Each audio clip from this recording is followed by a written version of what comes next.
Attention. Welcome to the Different Spectrums podcast. We dive into the wild world of mental health discussions. Get ready for profound talks, a sprinkle of humor and sarcasm, and a touch of colorful language. Just a quick heads up, our show reflects our individual opinions, which may not align with the standpoint of the podcast, our featured guests, or any related corporate entities. Our mission? To illuminate through laughter and satire because everyone needs a good chuckle. Chill out and don't stress over the small stuff. Legal troubles? No, thank you. Cancel culture? Please spare us. We'd rather keep this space lawsuit free.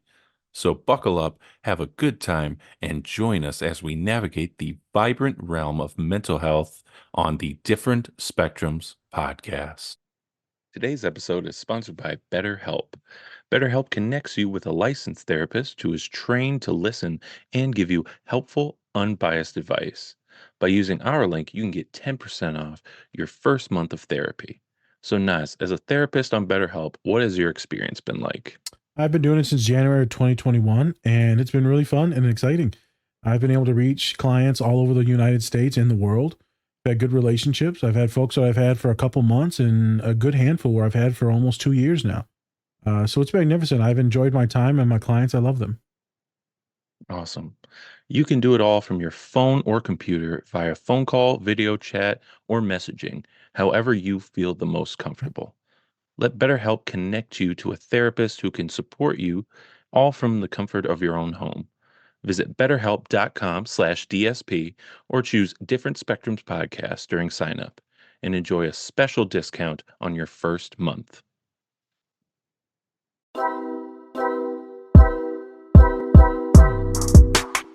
Hey everybody, we back again. Hey, we're back. We're live. I'm Spencer. Of course, we have our licensed clinical therapist, Naz. Dr. Nas. No. Remember, don't take us too seriously. Or do. It's completely up to you. Don't forget to round those likes for us. We'd really appreciate it. Hey, BetterHelp, go check it out. You can get 10% off your first month of therapy if you use our link, which is down below. So go use it. Use it. Use it. All right. So today we have a special guest for the show. She is a licensed marriage and family therapist who specializes in the treatment of eating disorders and body image issues. She is also the founder and CEO of Mind Body Thrive, which is a methodology that's packaged into a self-paced digital programs for women who desire to feel more confident in their relationship with food, their bodies, and themselves. She is also a clinical supervisor, a columnist for the Montecito Journal, and is someone who survived her own life-threatening eating disorder.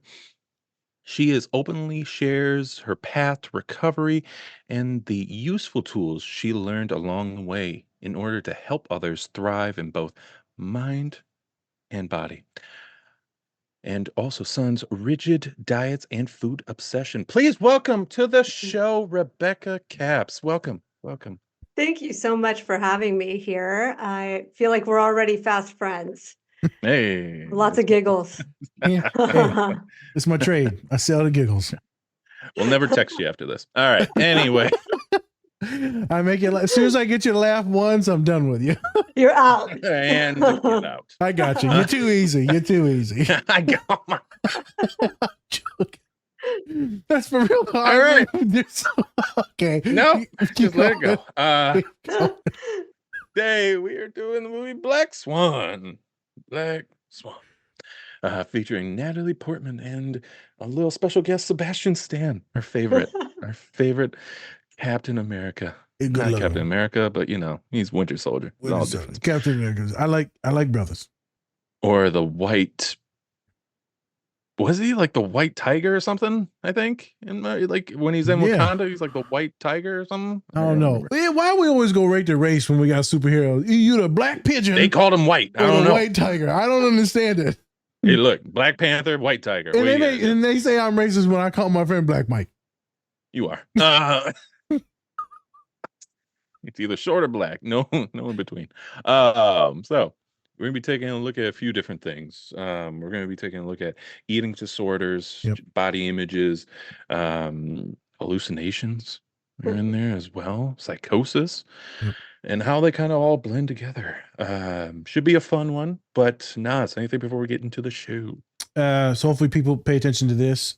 Big trigger warning for some of this stuff. We actually show anything too graphic, but the show itself has a lot of stuff in it. There's some sexual scenes, which is fine, but there's also, there's some self-harm, some psychosis, right? There's a lot of body image stuff, eating disorder stuff. So some of the scenes could be triggering, to let you know that, but y'all have seen way worse on this show. But just as a heads up for that, this is the official trigger warning. If you don't want to see some of those, then you can skip past it. In my opinion, they're all pretty okay though. Except for maybe like the last scene where there's a little bit of blood. Other than that, you should be good. But trigger warning. This is a story time. Right. I don't actually have that many stories because it's the summertime and it's like fantastic because there's not that many kids.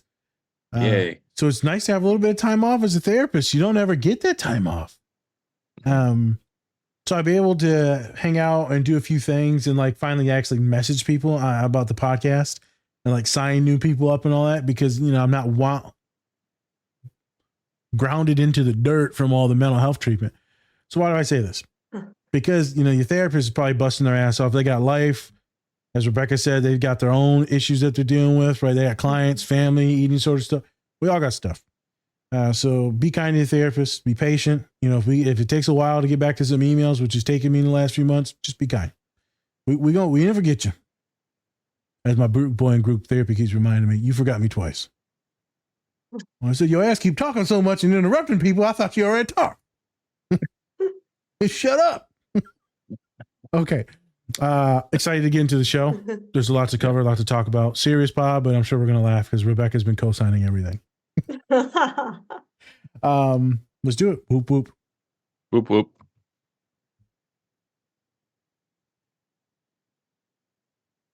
All right. Whoop, whoop. You go. Okay, whoop, whoop. Oh, it's my There you turn. go. There it is. Oh, There is it that is. what that means? I'm like, whoop, whoop. She said, all right. He's like, all right, Okay. awkward silence. Fill it. So I'm talking about the intro of the grapefruit No, scene. no, we're good. I just No, need no, you to no, say, no, I just no, need you no, to say no, whoop, no, whoop. no. That's it. Oh, it's the whoop, We're whoop. done. That's it. Oh, We're God. done. Yeah, no. She's about to have a full panic I attack. missed it. I'm like, What I is missed happening? What is Whoop. I can see her panic. She's like, She's just one whoop, of my, whoop. she's like one of my clients. Panic.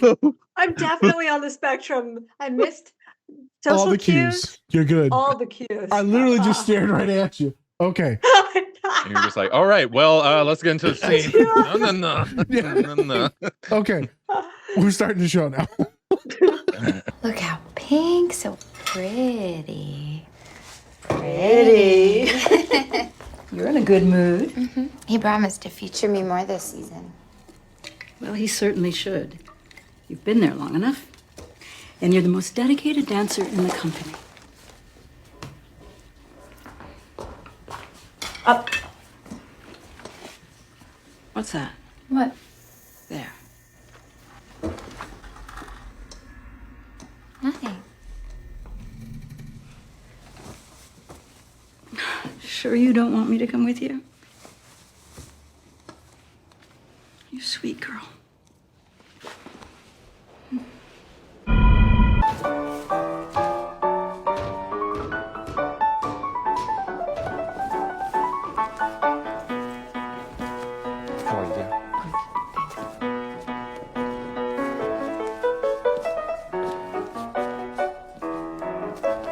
We all know the story. Virginal girl, pure and sweet, trapped in the body of a swan. She desires freedom, but only true love can break the spell. Her wish is nearly granted in the form of a prince.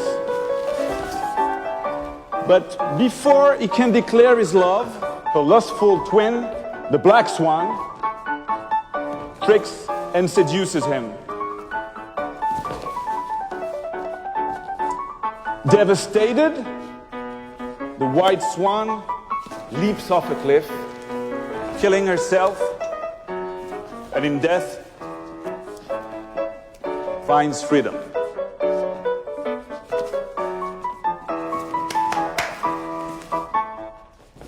Good morning, company.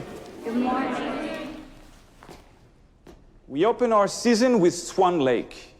Done to death, I know, but not like this. We strip it down, make it visceral and real. A new production needs a new Swan Queen. A fresh face to present to the world. But which of you can embody both swans? The white and the black.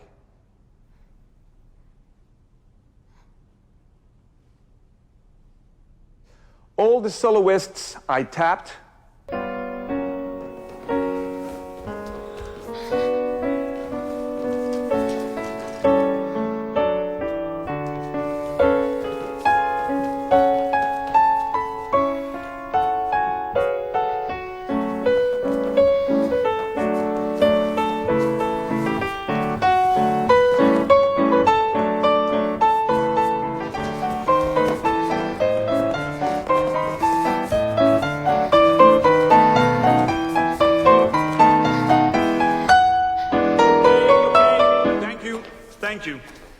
Thank you, Nina. It's very nice. It's very nice. But I knew the White Swan wouldn't be a problem. The real work will be your metamorphosis into her evil twin.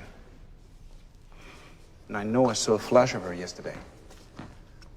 So, get ready to give me more of that bite.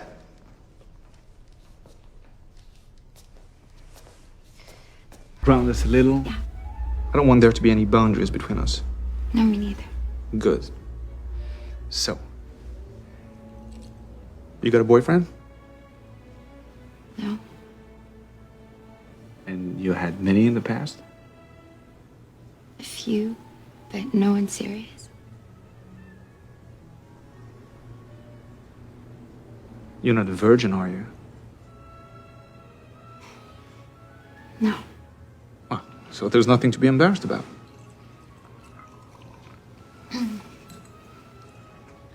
And you enjoy making love? Excuse me? Oh, come on. Sex. Do you enjoy it? Well, we need to be able to talk about this.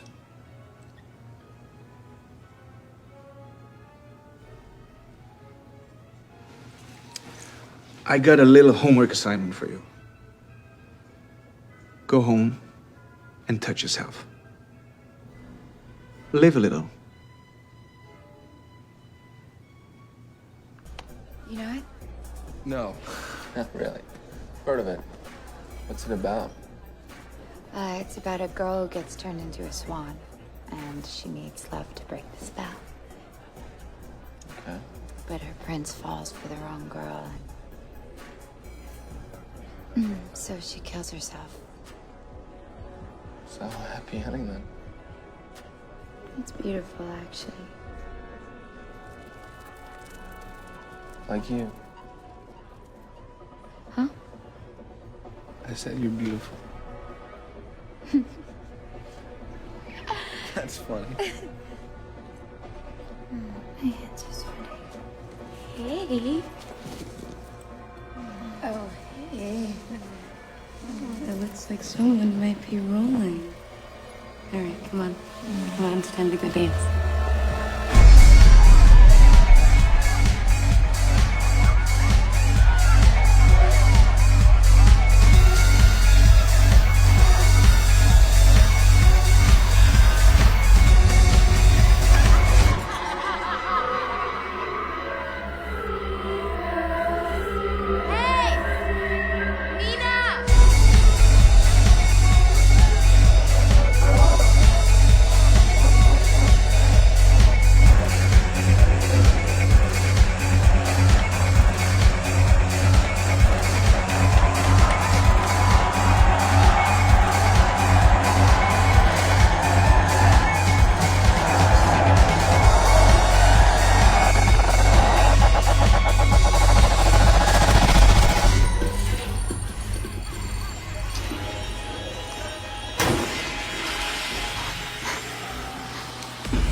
Get back out there! Come on! They won't move!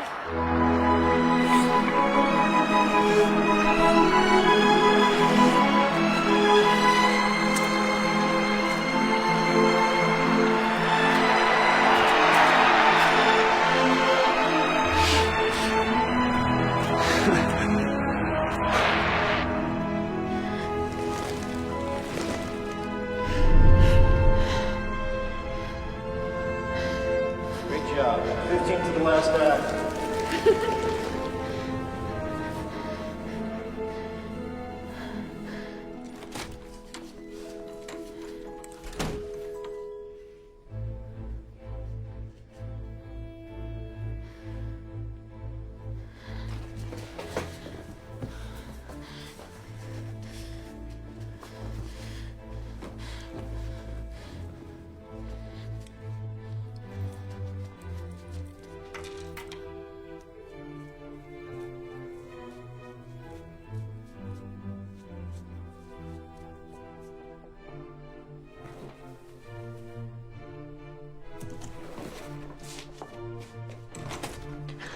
Hey, you were amazing. Seriously, I know that things got a little messed up between us, but I mean, holy shit, you completely blew me away. Okay, well, I guess that's it. So I'll let you finish. Yeah.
princess.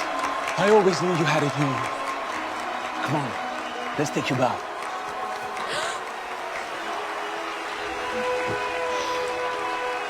Let's go get some help. Go get some help! What did you do? What did you do? I felt it. What? Perfect.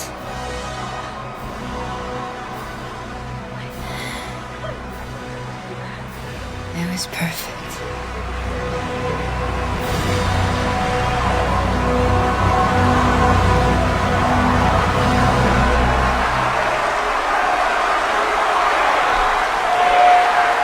Hey everyone, have you been looking for something to help you when you feel extra fidgety? How about when you have a sensory overload? Well, I'm here to introduce you to the Oh No Fidget Roller. It helps me regulate and also feel at ease. The Oh No Roller comes in 5 different materials, including plastic, aluminum, steel, titanium, and silicone. You can use our code DSP10 to get 10% off your order when you visit onoroller.com and get your roll on. All right, we are back again. We're back and we're live. Just as live. I can't think of nothing but drugs and turtles. I'm sorry. Just as live as Why turtles. The Oh, I fuck? was just watching Ninja Turtles. We just as live as the Ninja Turtles and their Rap Master. I love turtles. Okay, let's get into the show. Okay. So, Rebecca, thank you for Yes. coming on to the show. We had the long intro for you, but I kind of want to break down your just kind of your journey with eating disorders and how did you become a therapist? Yeah, I think like most therapists, we come into this profession because we want to learn more and to heal ourselves. And my journey started when I was around, I would say, 10 years old. I was a lot like Nina, the key ballerina in this film, because she was rigid, perfectionistic, and self-injurious, and I practiced all of those kind of behaviors. Okay. Fundamentally, I would say masking. Not was, but still am, deeply sensitive, and I think like both of you, we can see what's behind the face, and I really struggled in my family dynamic and some, I would say, abuse situations. So it just lent itself perfectly. My personality structure, my genetics, because my grandma also had an eating disorder, and then just like my personality and pursuit of perfection, much like Nina. So then I was hospitalized at 11, Oh, and wow. yes, and my organs were failing, and it was really, I mean, a scary situation. And I read a stat recently from like a UCLA study where it was like 1 in 5 people with anorexia will go on to die. It's like a high mortality rate. It's high. It's one of the highest. Yeah, it really is. So I feel passionately about this topic because it's widely misunderstood and people just think it's about food or like vanity metrics, but I can assure you that wasn't what was driving my behaviors. It was something much deeper. Okay. Mom, real quick, I'm just glad you're here. Damn, I didn't know all that. Jesus. I'm going to start crying. I'm glad you're here. Well, We've thank you already for laughed and sharing. shared so much. Yeah, thank you for sharing. I'm glad you're here. I'm glad you're helping out clients. I'm glad you're just sitting with us and laughing. Yeah, right. It's been a journey, but I know that's like a dark childhood story, but really it's what Hey. I feel like no book can teach you this stuff. No, we're all about it. Yeah, man. Yeah. Me and Spence got some past now, but we ain't getting in that today. We're getting into yours. No, we're happy all the time. It's been like that. Lived experiences. We just talked about that. It mean a lot. Wounded healers. Yeah. I feel like we can do the best work. Mm-hmm. Awesome. Mm-hmm. All right, Spence, keep going.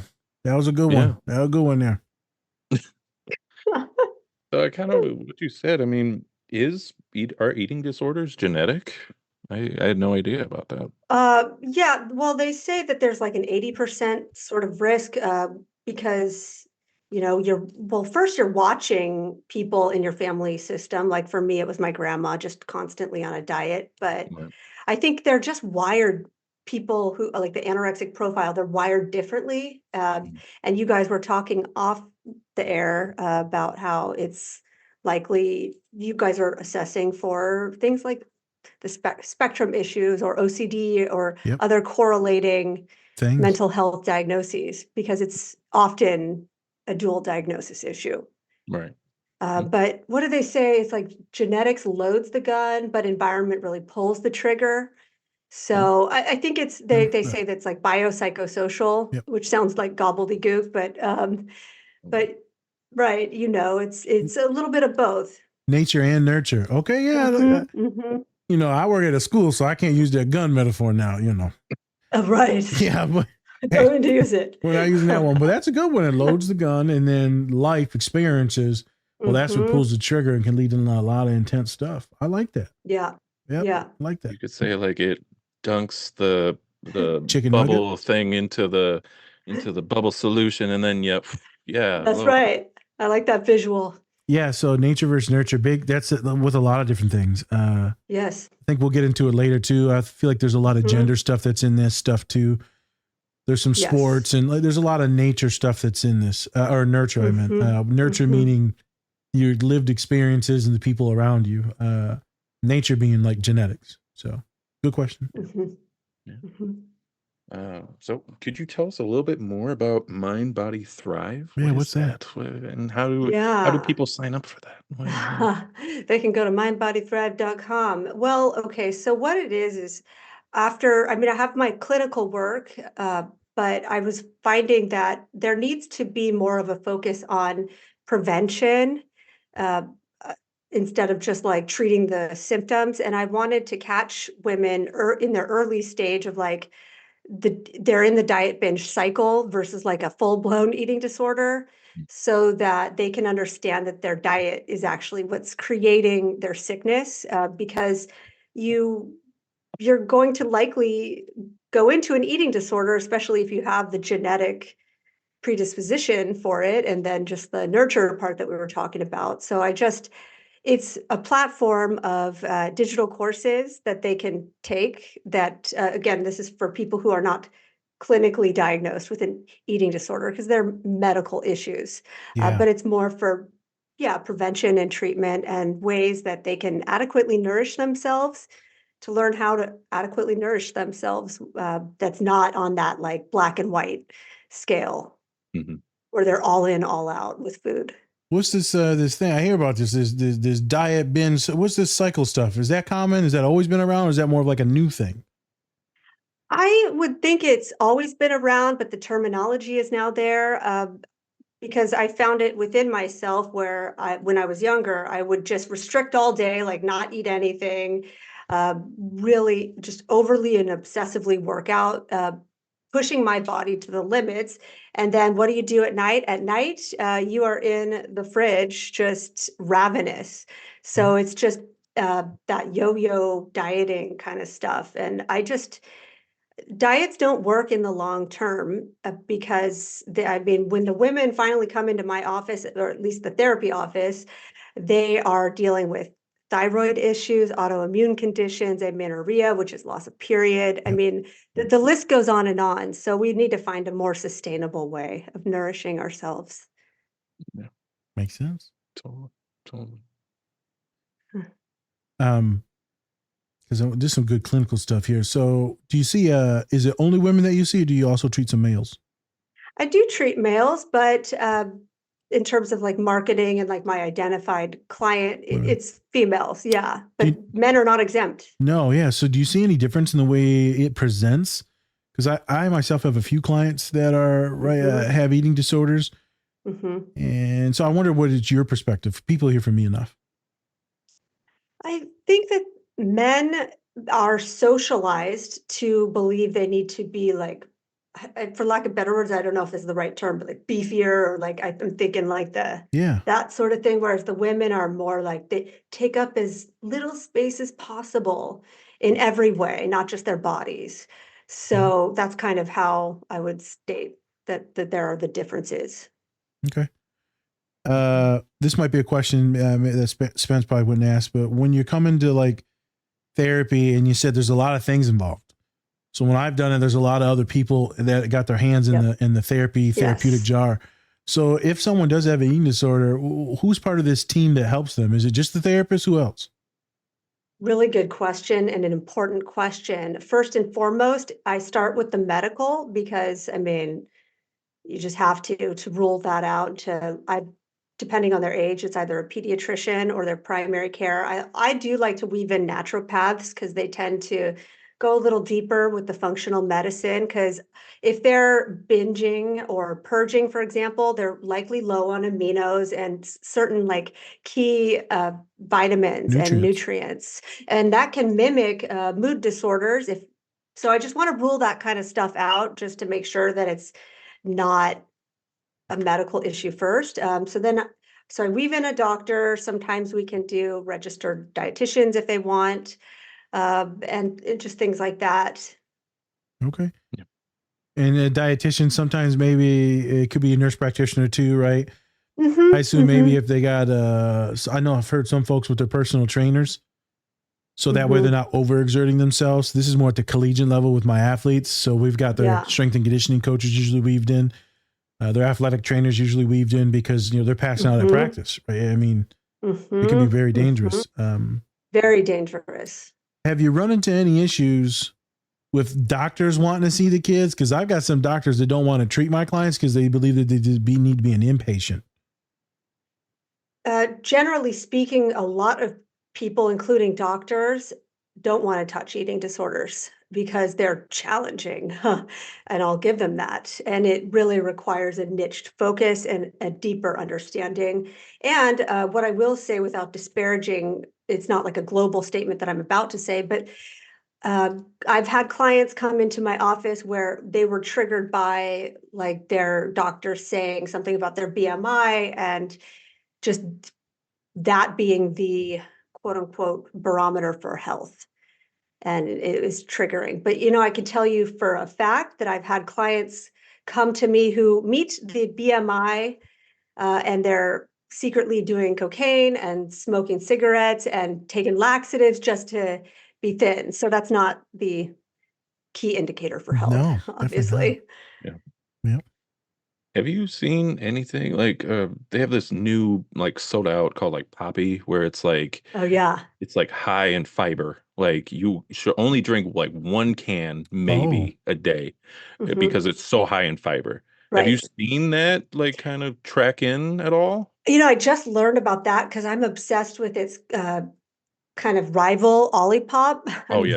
I'm totally into those. And I think that it's a high fiber content as well. And yeah, I do try to limit them because of that excessive fiber intake. And have you seen any of your clients try to do that also? Like try to use it maybe as something like a laxative in a way? I've seen a lot of laxative use, whatever its iteration. Yes. Huh. Oh, Yeah. okay. Yeah. Actually, Oh yeah, go ahead. I was going to stick on what kind of Spencer's talking about, and this is going to take a different direction than maybe the podcast itself, but I don't want to be trigger warning because I want to get into like, what are people doing to restrict? And then I want to get into some of the specific disorders because this is a movie is about multiple things, but right, we're sitting with you, more of this eating disorder specialist. So people use laxatives, right? What else do people do to help themselves like cut weight or stay thin? Gosh, I remember back in the 90s, it's like fen-phen or phentermin or whatever that, like amphetamine salts are big, cocaine, laxatives. I'm trying to think, diet pills. Now we have Ozempic, all kinds of things really, and just good old fashioned self-starvation. Good old fashioned starvation. Or I like to, what was it? Intermittent fasting, which is like anorexia rebranded. I've never heard about it like that, but yeah, it's kind of a thing. Everyone swears it's the thing that like regulates you and cleans you out. Right. And I don't want to come across as too black and white here. Like there are studies that have shown that, like, especially in men, it can be a good thing. Yep. But for prolonged periods of time, and for women especially, we need to have more body fat. And especially for someone like myself who has a history of an eating disorder, I just don't mess with that. You wouldn't want to. That makes sense. You don't want to mess with anyone's psychology going down that direction. Right. That Exactly. makes sense. I was getting ready to say something about these diet pills. A lot of them are just caffeine based. But now I guess I haven't really thought about that. A lot of people with eating disorders, they're probably getting the Ozempic too, huh? Oh yeah. Yep. And they shouldn't be able to get it if they're already thin, because you're supposed to be already so big. Right. But I know people are getting it. Spence, I was just in Detroit, and this person didn't want to say anything, but they let it out. Very thin individual, very thin woman, right? And we talked about Celine losing 40 pounds. And then we talked about how there's a shortage in the medication and someone like him really needs it. And then she was like, oh, you know, I take Ozempic. I'm like, what you mean you take Ozempic? Yeah. So people like I know people get mad at this, but like people like my brother actually need it, where they legit have diabetes. Right. And then you got people that are already thin that are taking. She said, I just need to lose a few pounds. I was like, girl, you're real thin. Like, you don't need to be taking that, for one. And then two, you're taking away from people that, you know, could die because their blood sugar's too high. She's a good person, right? Good person. I'm not saying anything, but there's something weird about that. So this diet culture, are you starting to see this Ozempic being on the rise, even with people that are already in a good range? Yes. I mean, at first I was very against it, but then I opened my own mind and understanding, because there are people who need it. And I do have clients on it who are benefiting from a lower dosage, but it's not a long-term solution. And that I only co-sign or agree to that as their clinician if, one, they need it, and two, they're open to having that wraparound treatment approach where they learn the fundamentals and the diet, whatnot. the nutrients. Exactly. Yep. Exactly. Yeah. Cause excuse me, what was I going to say? I took it, and I was my brother takes it fine, perfectly fine. I took it, and I was like legit suicidal at one point because it was so devastating to my GI system. Couldn't keep down water. That's a huge thing. Keep down food, right? And it was just, it still kind of messed my stomach up even now, a year off of it. And I didn't lose much weight either, even though I was like miserable. But my brother takes it fine. Sugars are best they've been in like 10 years, lost like 40, 50 pounds. Gosh. It's wonderful. But yeah, I guess I didn't think about that. People using it that have already disordered eating to stay thin. I know I see it in a lot of media now where I'm like, Spence, I'm looking at people, I'm like, they're like, oh, I didn't take Ozempic. I'm like, you were already kind of thin. Now you're like, you look scary thin. Right. They call it like the Ozempic phase. It's like just really sucked in, and like I can tell. It's just this looks disordered now, because you look one way and now you look different. This is random, but there's this big boy. I'm sure he did it a good way, but maybe not. There's this big boy that was in March Madness, Spence. I forgot his name. North Carolina State's the big boy. Yeah. And so he just lost 40 pounds, 45 pounds in like 2 months, which is not normal. But with a dietitian, he took Ozempic, right? He said without Ozempic. He said without. Oh, okay. But hey, I mean, who knows? They all say that. Yeah. You never know. They all see that. That seems like maybe he was restricting a lot of his stuff there too. He had to, and just like running. Yeah. 45 pounds is a lot in 8 weeks. But he's getting ready for the NBA combine because he's an awesome center, but he was just too big. So he had to lose some weight. So besides the point, I feel like there's a lot of ways people can restrict. So I'm going to ask one more question, then we'll pitch it over back to Spence for questions. So with like you and then you know more of these disorders. So you got binging, you have, purging. Could you give definitions of what binging is, purging is, or maybe what anorexia is? Because I don't know if people know what that is. If you've heard of this thing called ARFID, a lot of my clients have ARFID. So if you could just give us some definitions of what the hell some of these actual eating disorders are. Yeah, so it's the refusal to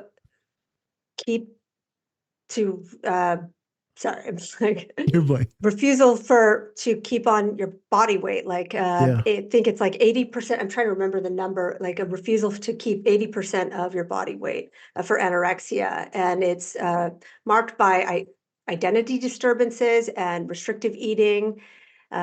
and extreme, I would say, just like self-loathing. All roads, regardless of if it's ARFID, if it's binge eating, anorexia, it's all roads lead to shame, and I would almost go so far as to say trauma. Yep. That's not a part of the core diagnosis, but yeah, for binge eating, to answer your question here, I think it's a 3-week period, 3-month period of at least once a week binging more than most for your body size too. I'm kind of like botching it, but Don't worry about it. yeah, it's like very shame-filled. You're also isolating because you're worried about what other people are thinking. It's very ritualistic. Now with the ARFID, it's different because you don't have like the body image disturbances. I would say it's more to your point earlier of like it's a sensory spectrum issue I've seen a lot because of like, oh, it's like tactile. They don't like eating certain foods due to how it feels or the sensory experience. Yep. It's been Yeah, interesting. okay. I got some kids with ARFID that are like, I can't stand the noise it makes in my mouth when I'm chewing. I'm like, Really? well, damn, how do you, Yeah. I mean, they weren't eating nuts. So we had to go on shakes. We had to get the dietitian wrangled in. And then I was like, hey man, Wow. I think this is more than just that. I think you're also autistic and you have this eating disorder. Very thin and like getting dizzy and passing out and like wonderful person. And it wasn't body based. It was strictly the stimuli of the chewing. Right. I would say that's the difference here. Like with binge eating, with anorexia especially, and bulimia, you can see the hallmarks of the body image disturbances. Body image. But with ARFID, it's a little different. it's not that. Yeah. Yep. And then there's what is it? Atypical anorexia, which I don't love the title of it, like, because that insinuates the other is just typical, or like there are certain parts about. I don't really lead with the DSM, to be honest, That's because fine. I don't love pathologizing people, and that's why I don't even take insurance, because I don't want to play that game. Even though it's good to have like a template of sorts, like to know what our symptoms are. Yep. But What's atypical anorexia? oh yes, sorry, going back to that. I'm going off on a tangent. Well, it's basically anorexia, but you're in a larger body. You don't meet the clinical criteria for like under 80% body weight or kind of thing. Yep. You just haven't gotten there yet. Right, but you're still actively restricting and acting as though you have typical anorexia. You're just in a larger body. Okay. So I think that part. I guess we have to have these labels. Yep. I guess it kind of makes sense. All right, Spence, back to you. Yeah. I think it'd be good to get into the Show. the show. Okay. Yeah, sure. Let's do it. So before we actually get into it, you said that Natalie Portman lives in, was it Santa Barbara? Yes. And then you have a story about her? Just a brief one. I was at like this local vegan restaurant. Apparently, I think she's a vegan, and my husband his back was to her, so he didn't know it was Natalie Portman. I did, and she had her little children there at the time, and like one was just kind of like screaming and really, it was that baby kind of thing. And my husband was just like, oh, like just making, like, he was worse than the baby, I think, at the time. And he actually was like, we need to move. So we moved, and I'm like trying to give him the death glare. Yeah. And we moved, and I'm like, do you know who that was? Really? And we laugh about it now, but I was like, so mortified. Yeah. You ruined this. We had Natalie. Yeah, Princess Leia. Like, yeah, funny. Real quick. Natalie Portman. Who did she kill? Or what devil did she worship to? Because she don't ever age. She don't ever age. I know. She wasn't a white woman that just never age, Spence. It's just One of crazy, those white women. It just don't make sense. She looks the same in this movie and in Star Wars when she was a baby. And now she's playing in movies. And I'm like, holy shit, that's still her. Yeah. And it doesn't look like a lot of surgery. I'm not trying to get into body stuff and like be nitpicky, but like she's always looks gorgeous. But the thing is, she's always very thin. Right. Like very thin. And I always like in this movie, she's, to me, she looks unhealthy. And I assume that's what she lost weight, you know, to look unhealthy, but Mhm. You know, the irony of that comment, because back in my eating disorder days, and I see this with clients, even someone saying, "Oh, you look like you're dying, you're unhealthy." Inside, you feel that's a compliment because it means you're sick, and it speaks to the sickness of the disorder too. Just or if conversely, if you say you're looking healthy, to the anorexic mind, that's you're fat, and that's just a shame-based thing, and it's just there's so much that we have to unpack with all of that in terms of beliefs and the fact that all bodies are good bodies and et cetera. I could go on a whole tirade, but yeah. we'll wrangle it in. Yeah, I just wanted to bring up how thin she is Yeah. in this movie and others. And sometimes I'm like, I wonder, did she do that on her own? Is that her normal body? Or is this her being forced because of the industry and she needs you to make money that she has to stay thin? I mean, I don't know. I That's don't a know. good question. Because I know a lot of thin people, and then also she like Jesus, right? I mean, look at Elijah Wood. Guy's never aged. Yeah, never aged, always very thin. Yeah. Yeah. Yep. Always. Yeah. So probably in that same, in that same category. Realm, because if they gain weight, I mean, that's their money, right? They Right. lose their money, and so I know there's a lot of stuff in this.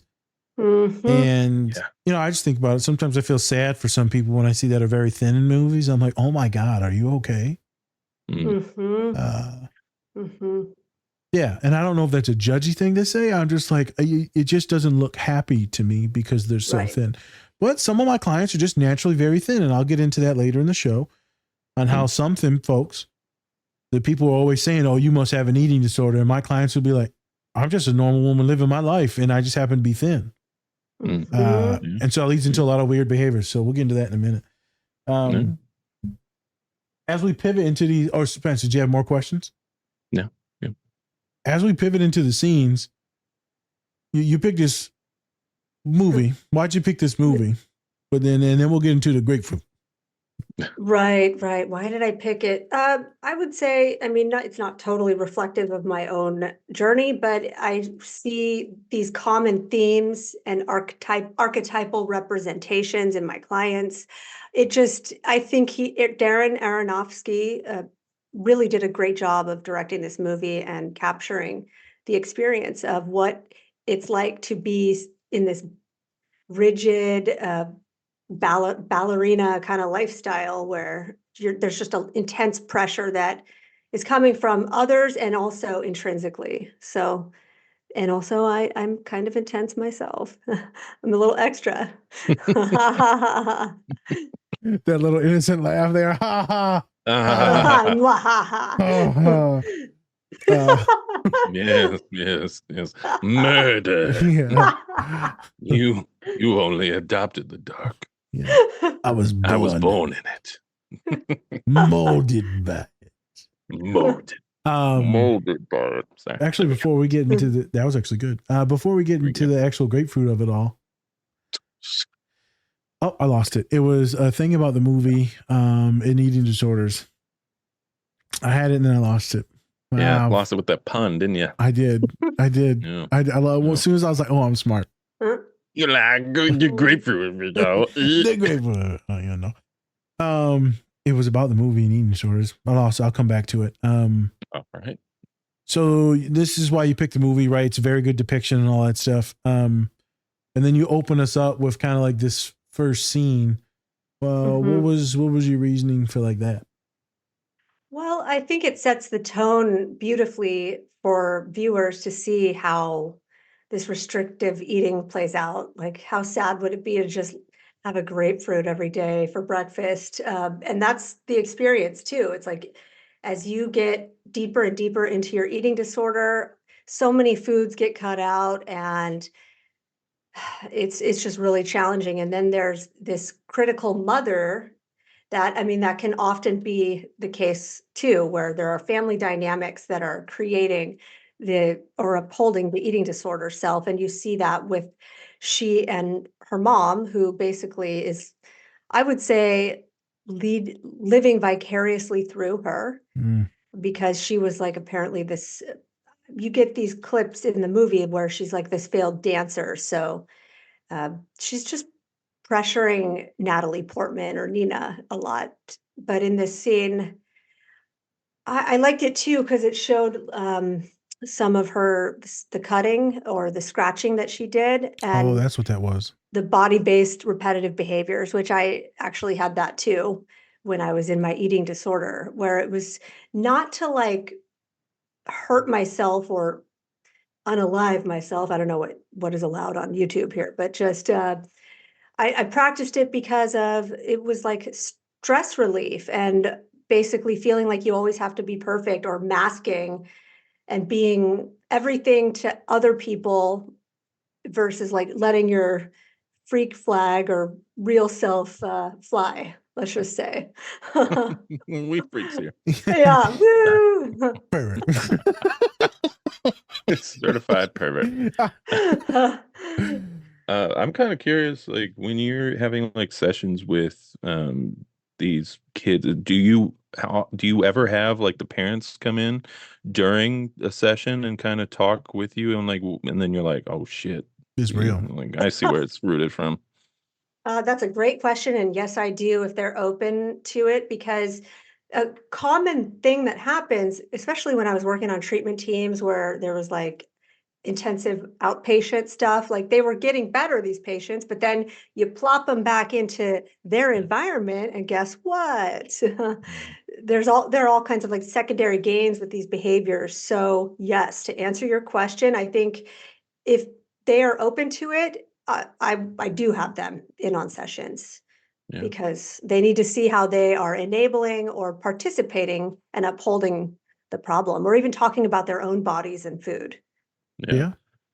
My girlfriend actually worked at a center where they would come in for like a few months or something like that, and while they have eating disorders, and then then they would leave, and then they would go right back to where Mhm. they are, and then they would have to come right back to the center or whatever, and it's Yep. just it's terrible because it's like, how do you go from being like, okay, I feel like I'm in a right space for this environment, and you go back Mhm. to the negative environment, and then you're back to where you were before, Yep, absolutely. A lot of the times it's not ubiquitously, but it's about control or lack thereof. Yeah. So it's for me, it was like this slow suicide or FU, where it was like, okay, I feel like I have no control of any element of my life, but this is what I could control. So it really wasn't about the food at the end of the day. I see that a lot. I see that a lot, Yeah. Spence. It's everything's chaos. And so this is one thing that they can control. And so then they hyper focus on that. Yep. And then it's killing their body. And some of them will have the eating disorder when it comes to their body, Spence, and like, oh, I'm too big. Some of them, like, this is just the only thing they can control. Yes. Because there's physical, emotional, sexual abuse going on, just bad environments, a lot of weird shit. Maybe homelessness. It can be intense. Mhm. It can be intense. This was the question I had earlier, is going off of this small story. I was in Virginia visiting Colin's brother for Easter 2 years ago. And he's like, oh, yeah, his girl was in ballet. And I say, hey, man, let me talk to you real quick. I said, I ain't met a lot of women that go into ballet that are healthy. What you talking about, man? I just, and I see the girl looking at me. I said, come over here. I need you to make sure that her coaches ain't messing with her, making sure that she's eating normal, right? I just need you to be cautious. And he's like, oh, she's fine. She's fine. I said, I'm sure she is. I'm sure she is. But there's some things you need to be aware of. Because from what I don't know from experience, but from what I've seen in ballet, there's a lot of toxic stuff in there with being thin. Not to mention a lot of ankle issues that I've seen from some of my clients. But there's a lot of big push towards thinness. And I would assume that's the same that you've seen with dancers. It's mostly my dancers, very eating disordered. Right. Like the very things I would say that make these ballerinas amazing, like their rigidity and their perfectionistic ideology, it actually becomes their undoing in so many different ways, psychologically, medically. Again, I don't know how old this girl is, but pre-period and all that, and growing bones. Yeah, I would say she is probably end of middle school, high school. So definitely puberty or post. You also have to thoughtfully consider, like, this is when their identity is just beginning to form. So Facts. You just have to be really careful. And I think that was sage advice. So Yep. Yeah, it looks like she's fine. She's good, but still, I was like, hey man, just check, watch out now. yeah. Yeah. There was a small pivoting into a happier story, and then we'll get back into the scene. I was at a conference once, Spence, and a young woman goes up there and talks at a community college about her experience being autistic. And in the screener that she gives, one of the check boxes said true or false would make a good ballerina being autistic. And I thought it was funny and I put yes, because I immediately knew that she meant tiptoeing. Oh yeah. Tiptoeing and not because of eating. I guess you could think about eating disorders too, but she's so good at tiptoeing, and that's a very spectrumy autistic thing, right? Is to be on your tippies, or to have that heel pop when you walk. Thinking of my friend. My friend's got this little heel pop thing. It's the funniest shit. It's a little bounce. All right, so. Right, we talked about this grapefruit thing, the repetitive behaviors. You could see how this obsessive controlling type thing is a thing. But it looks like you take us on a little journey here into the next scene. So if you want to kind of describe what the heck is going on. And in the 8-minute mark, we look at a scene where he's talking to all the girls in dance class. Yeah. Thomas, the Frenchman. Yeah, Thomas, whatever. I'm gonna call him Thomas. I ain't doing that. Thomas. Shut the fuck up. Right. So he's Thomas, whatever. He's talking about the duality that the new Swan princess must embody. Obviously, so we have the archetype of the White Swan, which is purity. It represents fragility and innocence. Like, I found it interesting that Nina, who's the lead ballerina, it literally translates to child, that name. So I thought that was an interesting touch. But then Tomas is talking about how, well, she also has to embody the Black Swan, which is wild and free and just uninhibited. And that's a tough thing to embody both, because especially for someone like Nina, who essentially has disavowed all parts of her shadow, she's not even consciously aware probably that she's doing it, but she wants to be precise and childlike. And as a clinician, I would be assessing immediately for any kind of underlying abuse or trauma, because it seems like she's very uneasy with her femininity or adulthood, womanhood, things like that. Yeah, so just to bring it back, I think that she really struggles with this idea of letting loose and being reckless and free. So it's hard. They have to find a balance of like integration of like what Jung talks about in terms of like the shadow self, and we see that as it goes on later in the film. She's like the quiet little mouse, right? Hides in the shadows, right? Just very anxious, very scared, but always seeking approval of others. That's a huge one, like her mother too. Yeah. And it's reinforced. This White Swan childlike part of herself is reinforced by her mother, whereas later we see the sexual woman, like her femininity, all of that coming out, which in a major way, which is reinforced by this Mila Kunis's character, which we'll get into. So maybe you need some enabling friends to get you out of that into your dark phase, into what we call the black ones. And sometimes you just got to go into your hope phase, you need a hope phase. Everybody need one. Everybody need a hope phase. Everybody needs some drugs. Okay, it's fine. It's fine. Long as it's not for disorder, it's recommended. This what we call ciggle weed. Ciggle weed. This ciggle weed. This ciggle weed, man. It's just interesting, like you said. I have a lot of clients that appear like her. I also think a lot of it is gender based. You don't see a lot of boys being this docile unless there is the underlying common denominator of that trauma, or the parents that are unstable and then the kid trying to be quiet. We've talked about a lot on the podcast on how these childhood experiences form identities. And so you get hers, And now it puts this man, and already I'm getting the heebie-jeebies with him because in the next few scenes, like he's grooming her. Someone like this will be easily groomed because they're looking to appease their master, their superior, right? The teacher, the professor. And if one is a piece of shit, they will take advantage of that. And quite often we see a lot of autistic folks that fall into this category of being taken advantage of because we're looking to mirror what everyone wants. And we're like, oh, okay, we'll just go with this little naivety. Maybe we don't understand that that's a wolf in sheep's clothing. And so that's why I see him as a wolf. And it gives me creeps, you know? So interesting way to start into these scenes. He's essentially, it seems like he's grooming her. And there's a part of myself when I noticed that the film, it's like part of me was like, oh, it's hot, like the older man thing. And it's like, but then it's like, oh, cringy, like you said, the heebie-jeebies. And there's my shadow self coming out to play. But hey, ooh la la. I mean, as a grown woman now, he good looking now, so let's not get twisted. You know? Right, you know. he ain't bad. Take away the French part, we're good. Oh my But God. it's I would say fundamentally it's an attachment trauma too, because nowhere do we see like a father figure in here, or it's alluded to that like he's out of the picture. So really, she's unconsciously probably seeking her daddy's approval in him. Yep, back. It's a lot in it. It's a good. There's a lot there, yeah. So with these clips, folks, right? They're not like our normal ones where it's like very visual, very literal.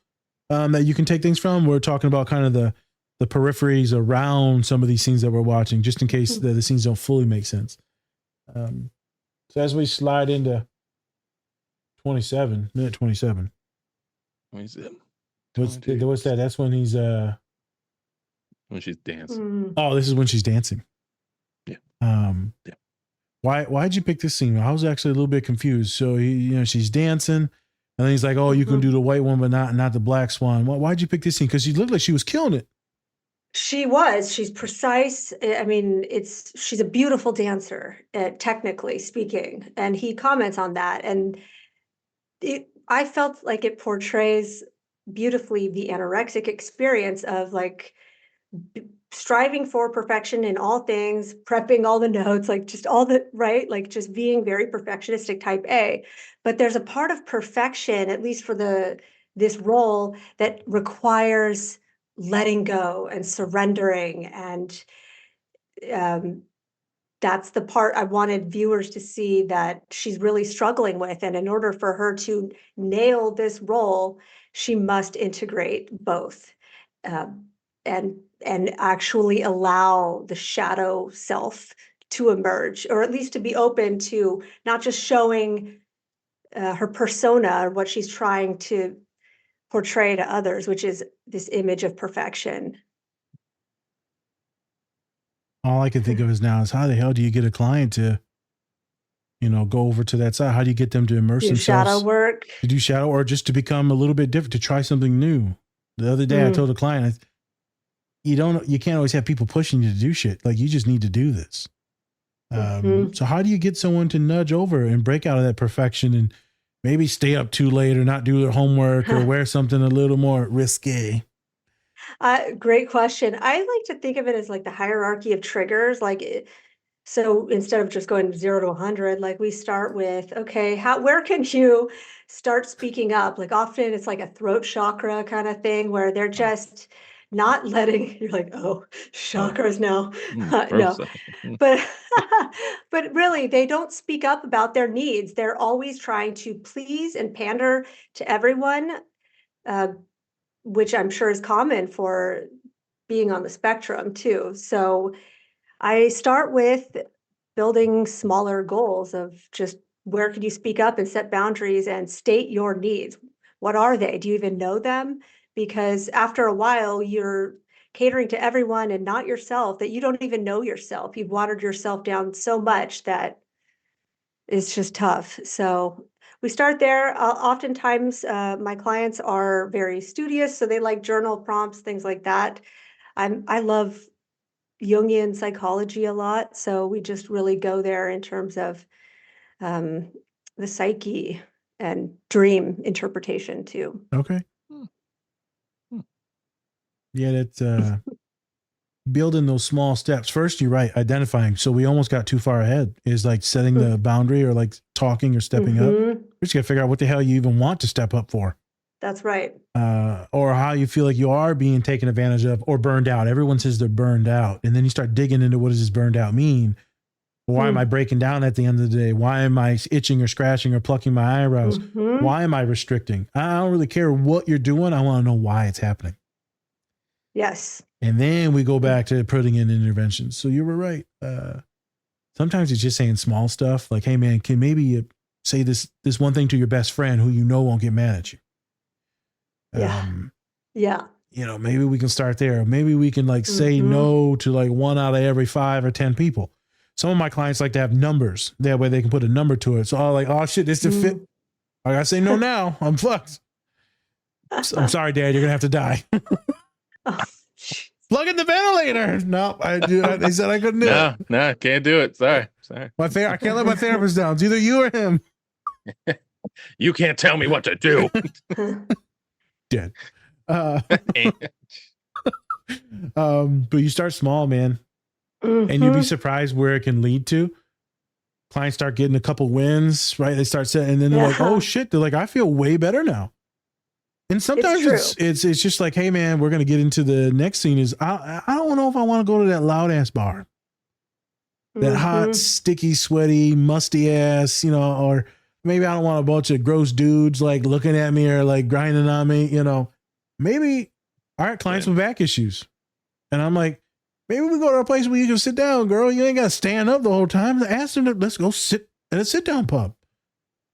Some of my neurodivergent kids, like, no one ever wants to just watch movies and eat. I'm like, well, shit, I don't feel in love. That's all I want to do.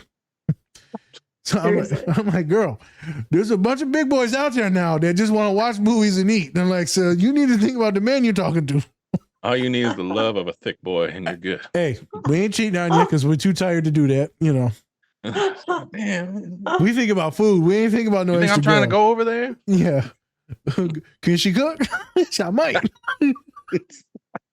What you cooking tonight? What you Okay. Oh shit! I might have to cut you off, girl. We went on a real tangent there. Yeah, we did. But it's setting those really small boundaries with folks, which can help out these eating disorder issues at times. But yeah, difficult stuff. Becoming that black swan, if we're saying that's the more confident one, the more rebellious one, sometimes it's also getting that one to chill the fuck out, to go more towards the like, oh, okay, let's take a break. You took all the drugs. You took all. Every one of them? Yeah. Damn. There's too much ecstasy, girl. I mean, as we pivot to minute 36, that's this grooming scene. Yeah.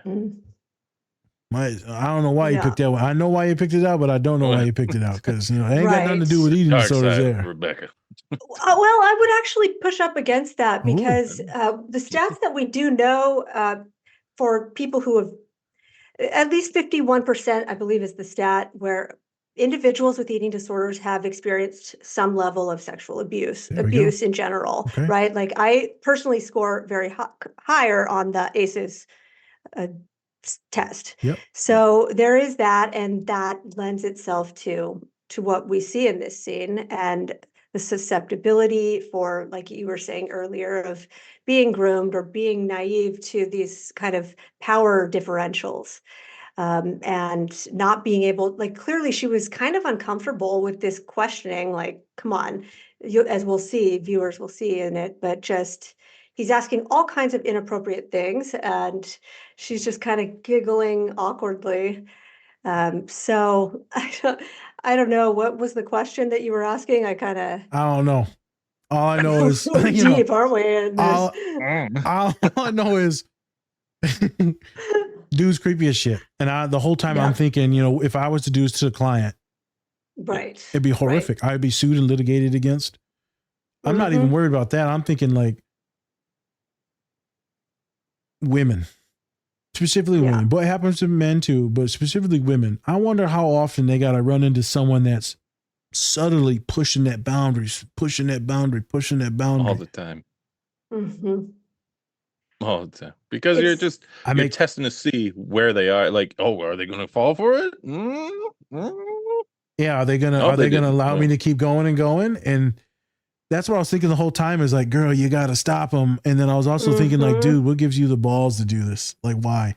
Because he's been doing it probably for years. Amen. It's predatory behavior. He was like this. I didn't include the scene with the previous ballerina who was the Oh. lead, but he was in this like who was played by Winona Ryder, Oh, iconic, right? But she was his muse before Nina.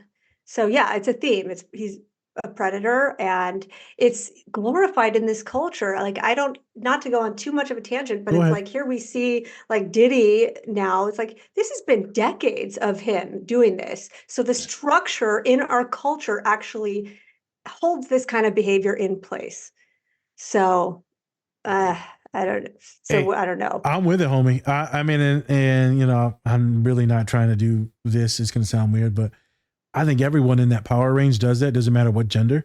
I think a lot of men are in that power range, and they're obviously the ones that are doing it astronomically more. But I think that that type of power corrupts people, and then I think people like get the joy or satisfaction of hurting others.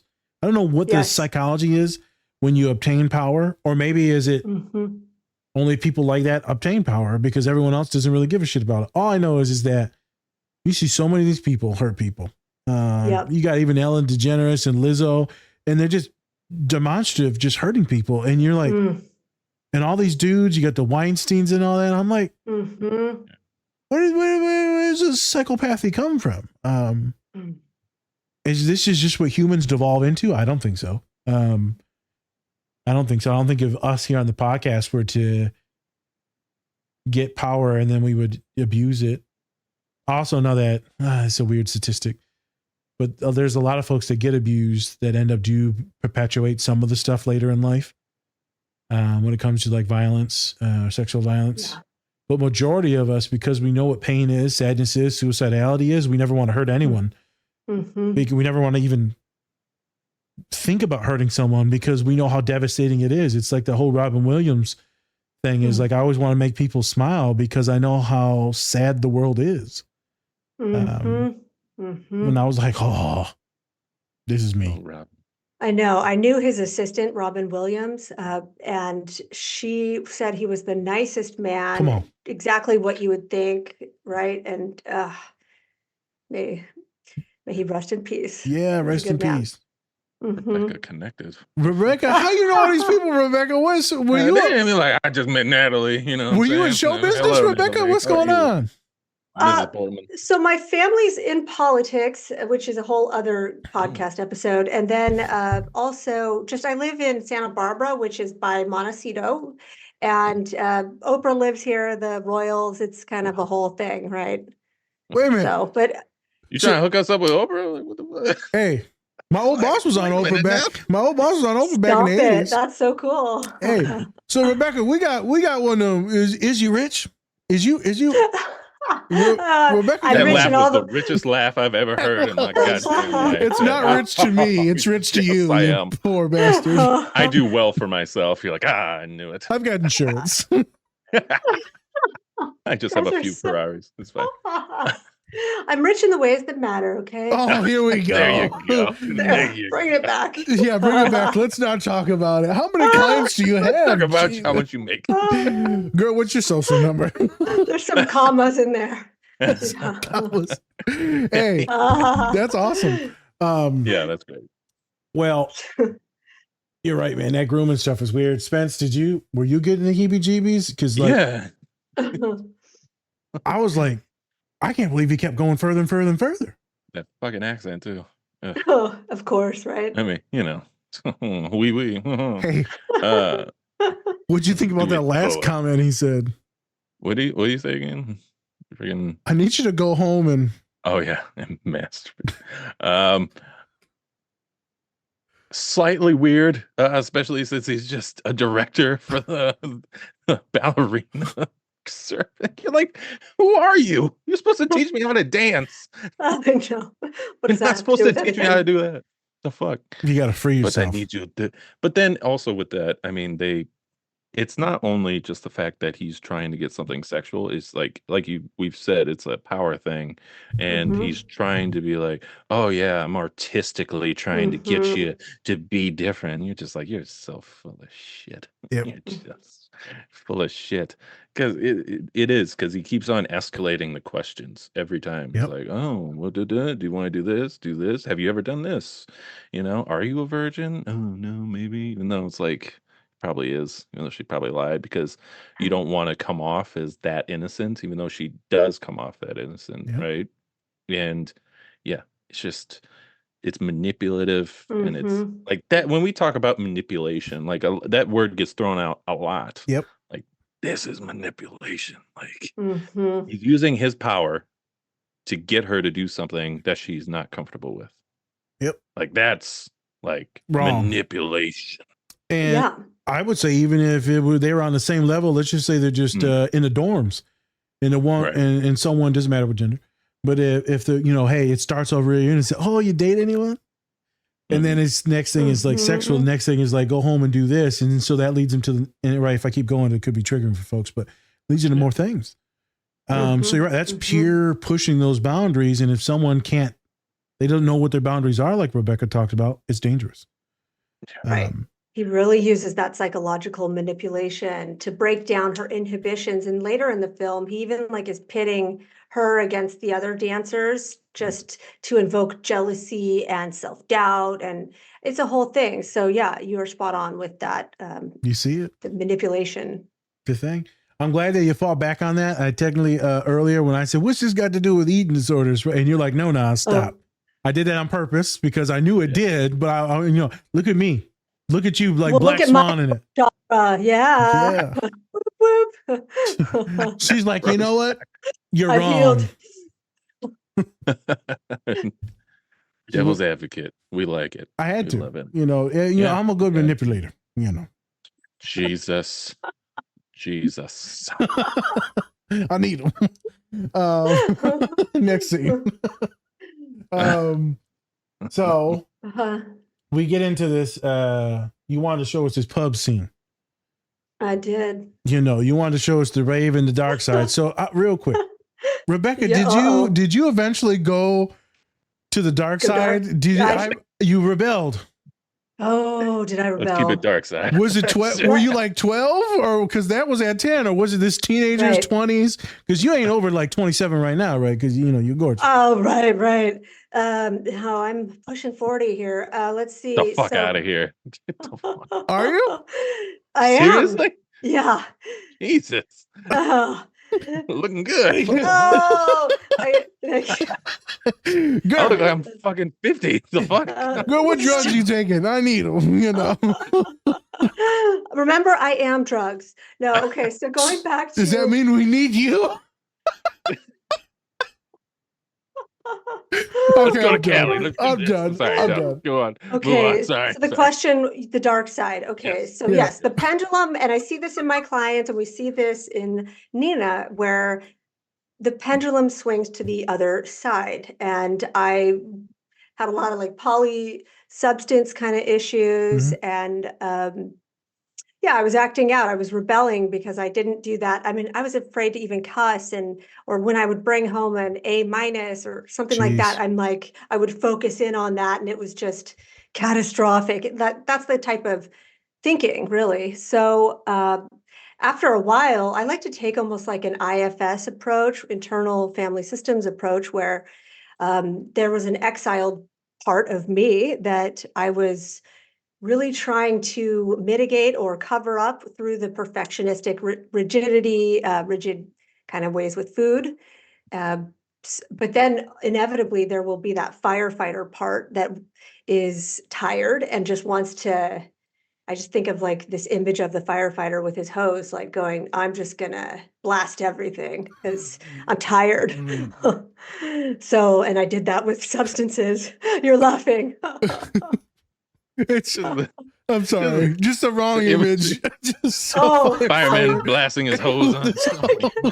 God I damn walked it. into that, Sorry, didn't I? sorry. God I damn it, just, Rebecca. set it up, didn't I? Jeez. No, you did great. No, it was a great You analogy. did I'm good. just- We just Perfect. It's fine. perverts.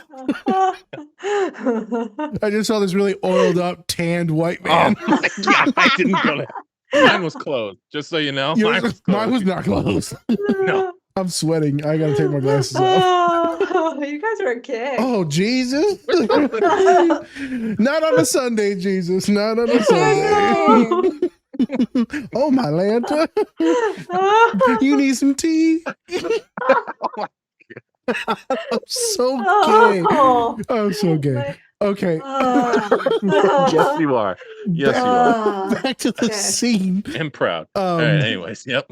So you had your phase. I did, yes. And we just got done talking to some wonderful therapists before you Mhm. last week and the week before. And same thing, the perfectionistic, if you remember Spence, the sports therapist that we were talking to, she had that phase where she was like ripping and running, doing a bunch of crazy stuff, substance use, right? Things with the relationships, very damaging, very damaging. But it was to break away and free of, that white swan and dip into the black Yes. swan. So I guess this duality is very dangerous. Mhm. Because, one way is too much and the other way is too much. And so I guess all of us need to be in this grayer area. Would you agree with that, Rebecca? Absolutely. The biggest cognitive distortion is that black and white thinking within the anorexic profile. And they do have to learn how to think in shades of gray and to live in that gray zone.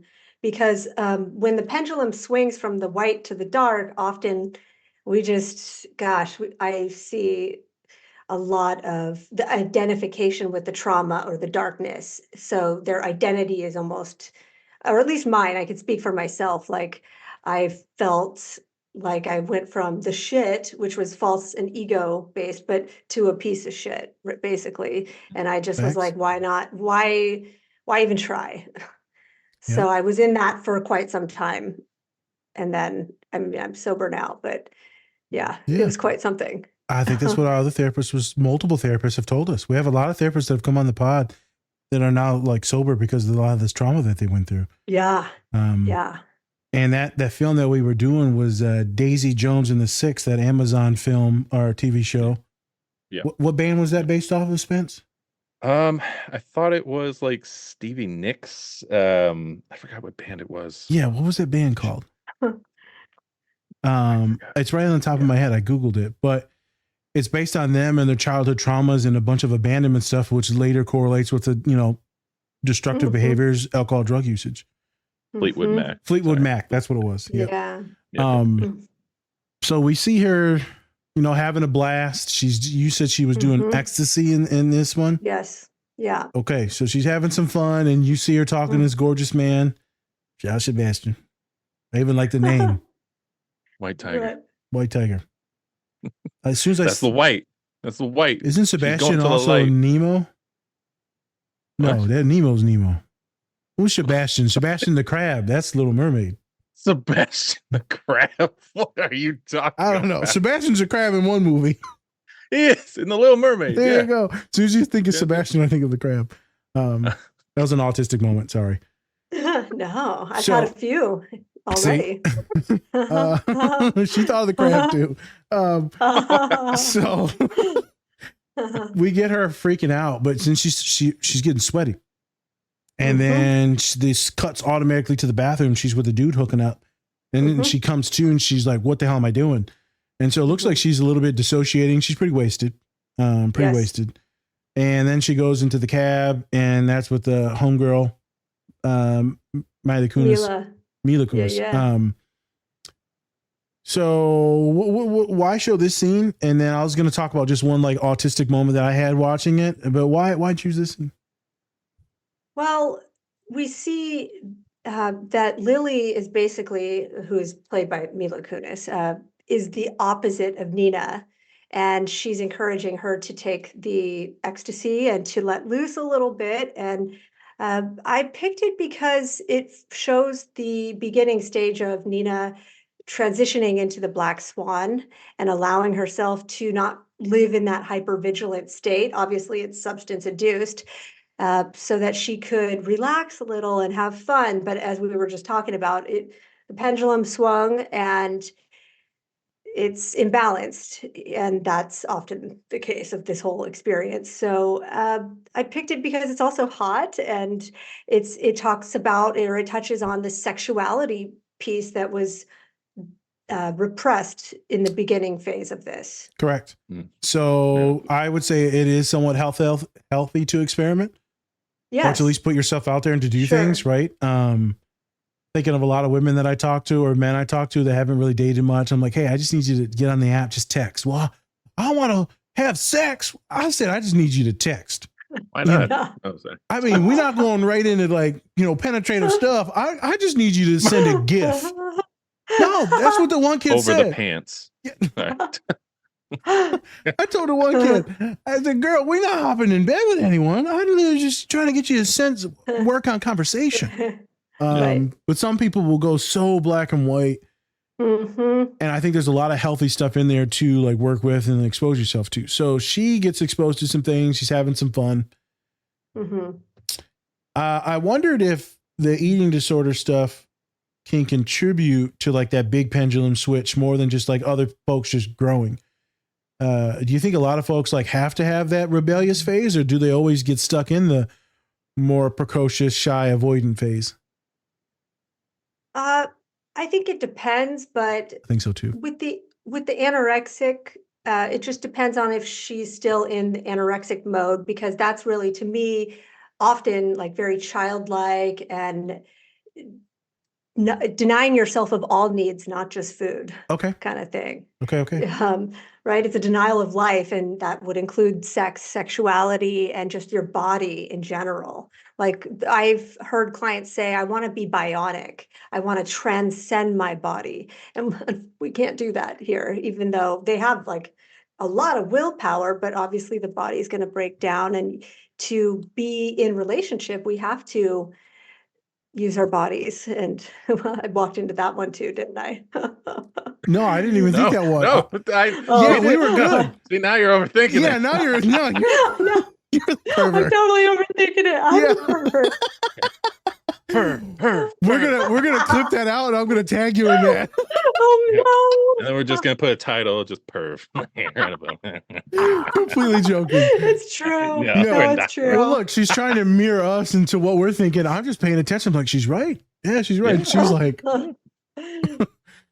I'm sorry. We've No, it's polluted good. you. Are we the Black I Swans love and you're it. the White Swan in this? Is that what this is going? I don't, I might present as such, but I'm not. No. Yeah, I'm unmasking. Good. All right. Hey, you've been rolling with this the whole day, so hopefully we're doing good. Yeah, no. I want to take a quick I pause. love it. Quick pause. No, we're still recording, but like, Oh. so are you? She's like, what's happening? So the pause is: have we overstimulated you at all today? I want to start recording this on the podcast, or do you feel like you've been having fun with us, or do you feel like you have to mask a lot with us today? No, I absolutely love this. I feel it's the first time in a podcast where I can actually just unmask. Absolutely. Okay, good. Yeah. We keep on getting that. We keep on getting. Is it like more like stringent? Like it's not a conversation. It's more just like do this question, do that, do that. You know, I don't know. I like the way you guys, there's a formality, but it's less so in terms of like the other ones that I've been on. And I like it actually, in that you're very inclusive and welcoming. And I like from the very beginning, it's like, are you on the spectrum? Come on. Like, and Right. I've actually been thinking a lot about that. Oh, okay. Yeah. I mean, I have the formal diagnosis of ADHD, and a lot of people with eating disorders do Yep. as well. Even though, what I will say, unfortunately, it's contraindicated to have like the ADHD kind of medications if someone's in active restriction, because they due to body weight stuff. Because they might avoid food because their body's just not hungry. Right. Exactly. It's a very complicated dance when it comes to medication with stimulants. Yep. Obviously we try non-stimulants when we got like active OCD going on, or eating disorders. I mean, it's trial and error. Right? That's why we got a whole medical team with us.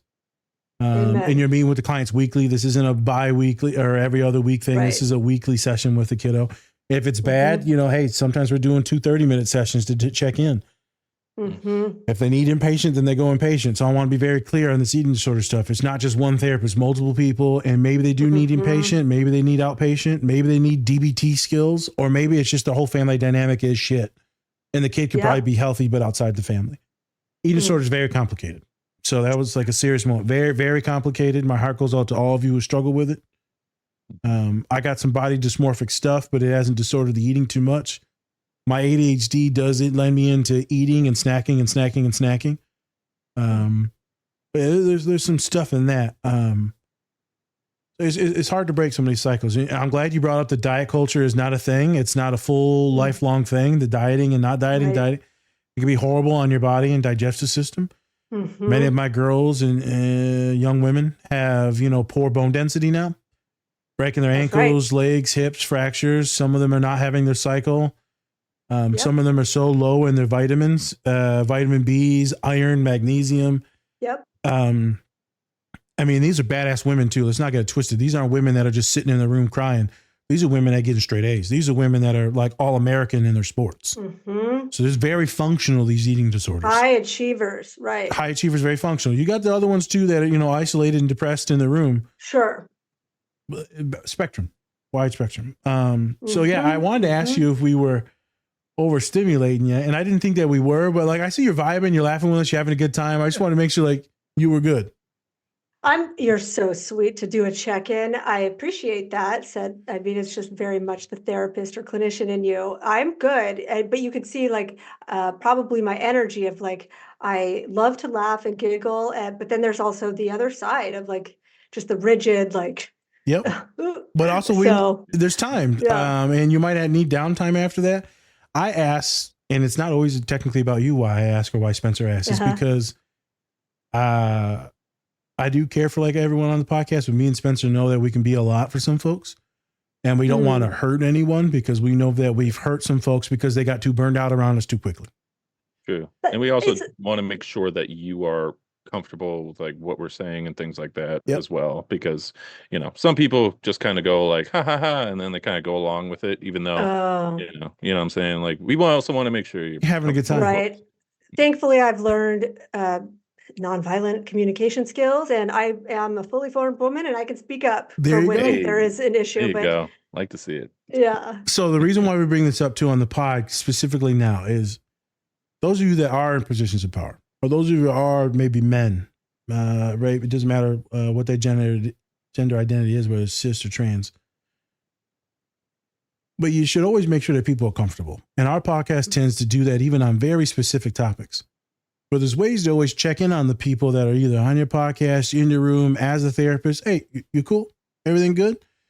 It's the exact opposite of what that dude did. He kept pushing and pushing and pushing and never checking in on the girls. You want to be a piece of shit coach? That's how you do it. The podcast that we did on the Mighty Ducks a long time ago that Spencer brought to us, you want to be a piece of shit coach? Is that one coach? Yep. Right, where you got the main protagonist, the good guy, right? What was this guy's name again? Damn. I know his name all the time, then I forgot it. God damn it. No, I'm sorry. So there's a ways to go about this presenting to people and caring and checking in on people, but also making sure you're not wounding anyone. I don't think these certain types of people do that. I don't think they care. No. And we also like to check in too with folks just because we are a neurodivergent podcast and we need to make sure that we're affirming to everyone. And so, yeah, you were having a blast. I'm glad. And then we were teasing about the Spence. Look up that coach's name. You find it? It's Gordon Bombay. God damn it. It's Coach Bombay. It's Coach Bombay. They go Bombay. It go Bombay. Emilio Estevez. That's right. The one, the only. So we talk about this pushing people. And you see pushing this Mila Kunis. Is it Mila Kunis? Mila Kunis, I believe. Mila. With an A. I'm just going Kunis. Okay. Dr. Kunis. It's always good to have people like that in your life, but also sometimes it can be dangerous because maybe they'll strive you too far from the path. You go too far from the path. I always want to let people. Right, she's a boundary pusher, you mean? So she's getting pushed from both sides, right? There's the one guy, then she's pushing her too, and it's somewhat good, but it also can be very disturbing to your identity and can lead you into weird situations. So be protective too. Kind of know it's great to have a therapist or a confidant on these things to make sure that you aren't getting manipulated or used. Whether it's an eating disorder, autism, doesn't matter. Just nice to have a therapist, coach, parent, guardian, somebody, best friend. Also, can we talk about like how like there's also like a bad masking? Like it's where people who are just complete pieces of shit like inside The but on wolf. this front of like a good person. Yeah, like like you said. But Bro. it's like, like we talk about just masking all the time and how we kind of shy away from being ourselves in a innocent way, right? But there's also like the other way where it's complete pieces of shit just putting on this mask of being like, "Oh yeah, I care about you. Yeah, you're the best. Yeah, the greatest." And You're then the only they're girl I'm doing the talking same to. shit to somebody else Yeah, no. over there. So it's just like, You're right. Spence, is weird, but I thought of myself as they call it the sheepdog. You got the sheep, which is all the kids playing around, right? Your clients, but you got that dog that keeps all the wolves away, barking and shit. And like, right, I'll come at you, motherfucker. I'm probably gonna die, but I'm gonna come at you. And I've always thought of myself as like herding and protecting, right? Barking, knowing I probably ain't good enough to like kill this wolf, but I'm there and it scares them away. I know what wolves look like because I've grown up with a lot of wolves. I've been trained to see them through friends, family members. I'm like, oh, okay, piece of shit. Okay. So my radar is really good. But a lot of folks' radar is not that good. They've never really been exposed to it, or they've become so normalized and habituated to it, Spence, they can't find it. Yeah. And so you got these wolves that are acting innocent and nice. So I got a story, then I'm going to let Rebecca go. It was funny, horrible story. One of my students is possibly getting kicked out of school, PhD. He's a magnificent human hard worker, but it's some racist stuff that's going on. And he's been telling me, hey man, something funny's going on. Well, finally all the shit comes to the thing. So I write some letters, right? I'm advocating, making sure we're getting the law involved now, disability and all that stuff, right? And they send me, oh, this is awesome. I'm gonna work with your student, this and that. I want to take care of him. 10 minutes later, they kick my boy out of school. Oh, okay. And then the boy goes, see, I told you, they act real nice. The paper trail's real nice now. So behind closed doors, Baba Yaga, horrible boogeyman. And so are they a wolf? I assume they are. I've heard from other clients that this person is a wolf, this professor. I don't know how they're able to hide it, Spence, and people get positions, man, and they're just able to do it. So Rebecca, how do you I don't know if Spence wanted this, but how do you teach people to spot these people or to become better at, being more autonomous? What's the goal with this? Is it to give them better radar, or is it just to be able to set your boundaries to know who you are identity wise? It is the latter, certainly, like to set the boundaries, know who you are, all of that, knowing your personal Bill of Rights. But it's also tuning into your embodied experience, and just instead of leaning into those external, like the external validation thing or the people-pleasing behaviors, it's what am I experiencing when I'm with this person? Because when you were just talking, it's like I felt a visceral like sense of like, yep, I know what that's like when you're around someone, they're a wolf. And I feel like people, especially who are on the spectrum, there's just this extra sense or sixth sense that it seems like others are not aware of. So to empower the client, I think that it is important to practice in like somatic awareness, and I call it the sacred pause, just to tune into their own needs. That was a good pivot. Damn. Rebecca's doing a good job. You're doing a good job, Rebecca. Oh yeah. Oh yeah. Good.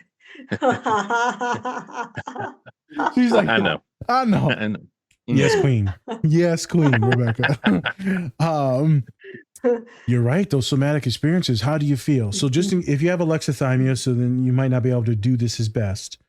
But like, do you does your stomach turn? Do you start to get sweaty around this person? Do the hairs on your neck start to spike? Describe it. You getting a little headache? You getting tense? Do you feel like you got to position your body in a certain way? There's ways to figure out what does your body feel like. or we can do some visuals. If I tell you to identify someone that you love that makes you comfortable and welcomed, and you smile when you see them in your visual, and as they come closer to you, then I tell you to picture so-and-so, and you're like, ugh, it's that immediate repulsion and like, don't make eye contact. If you don't want to make eye contact with them, we should talk about it. Yeah. That's not someone that you want in your proximity and your friendship as your supervisor.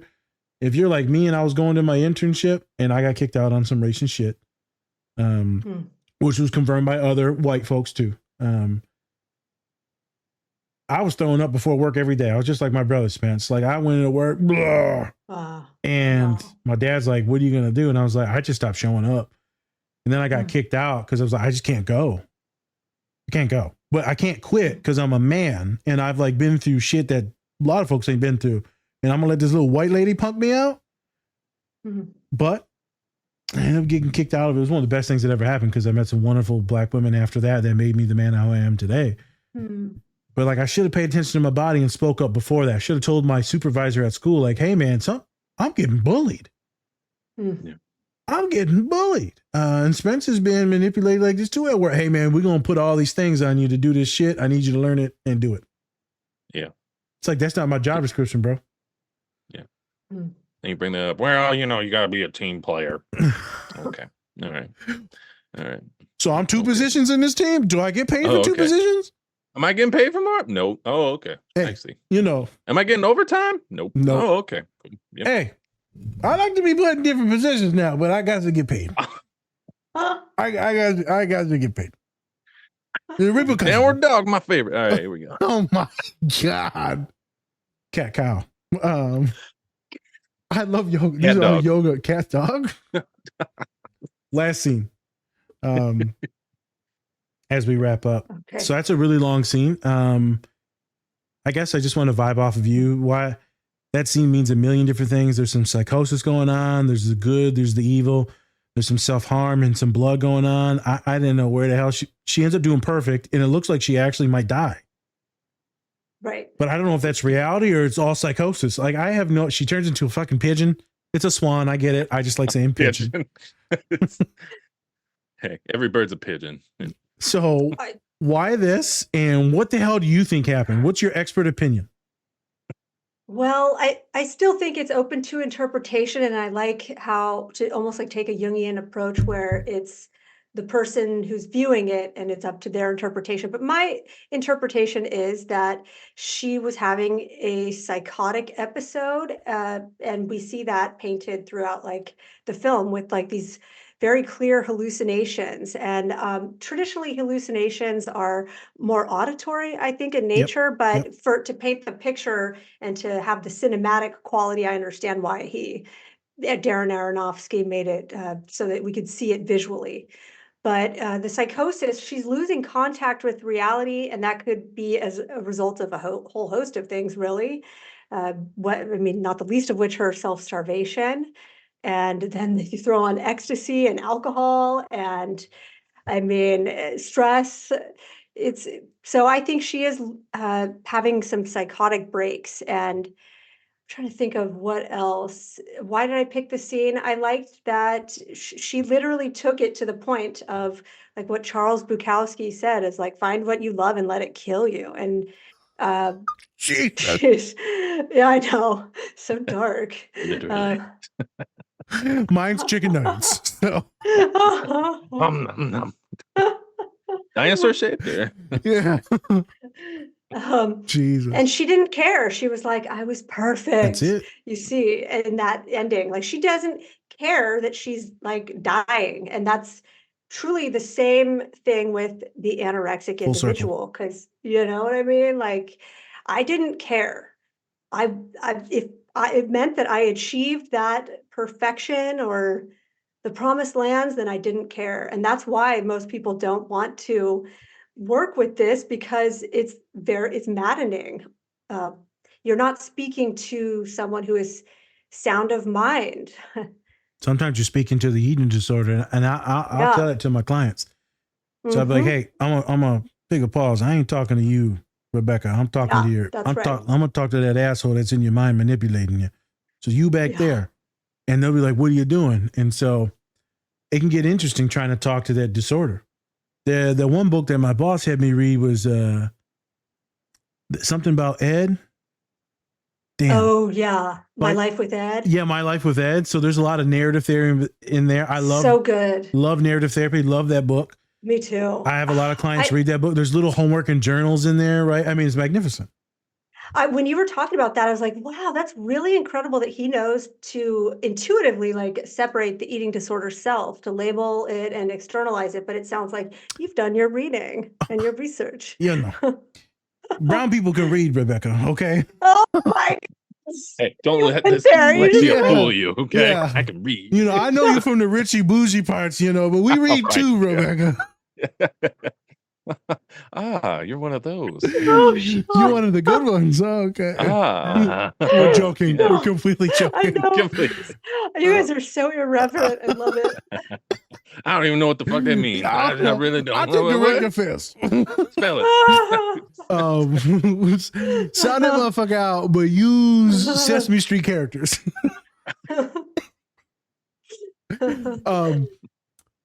I lost it. Oh no! So my bosses maybe do the reading. You are dealing with someone that is perfectionistic. That I'm gonna make sure my client is good. Mhm. Is my responsibility. They came to my office. God or the heavens or the earth or the mother, whatever, put them in front of me for some reason. I'm Mhm. supposed to be dead or in jail. Period. I'm supposed to be dead or in jail. And for some reason, I'm alive and I'm sitting in front of these students. I owe it to you to make sure I know as much as I can to help you. Mm. So me, it's the whole Spider-Man thing. With this great power is this privilege. You better do what Yes. you need to do to make sure. I didn't ask for this. It didn't matter. It's yours. Mhm. And so my bosses told me that. My mentors told me that. My father tells me that. You got a shot at doing something. I remember my mom. We was in the church when I was getting ready to graduate. And mom's not super religious. I'm not super religious. But the preacher looks at me. He's like, this boy's going to heal some people. I was going into physical therapy at this time, not therapy. He's like, I could tell he's going to heal some people spiritually. And I was like, that stuck with me my whole life. No one even knows that story. But that has stuck with me, knowing that he said that and he put his hand on my shoulder. He's like, you got a shot. Mm. You know what I mean? Oh, yeah, you. I'm like, okay. So that sticks with me. Makes me want to cry because now I tell it to other students. This eating disorder is lying to you. All these other people telling you the truth. You got a shot at healing maybe the whole world. You got a shot at making other little brown girls just as happy as you, to being that one that you need.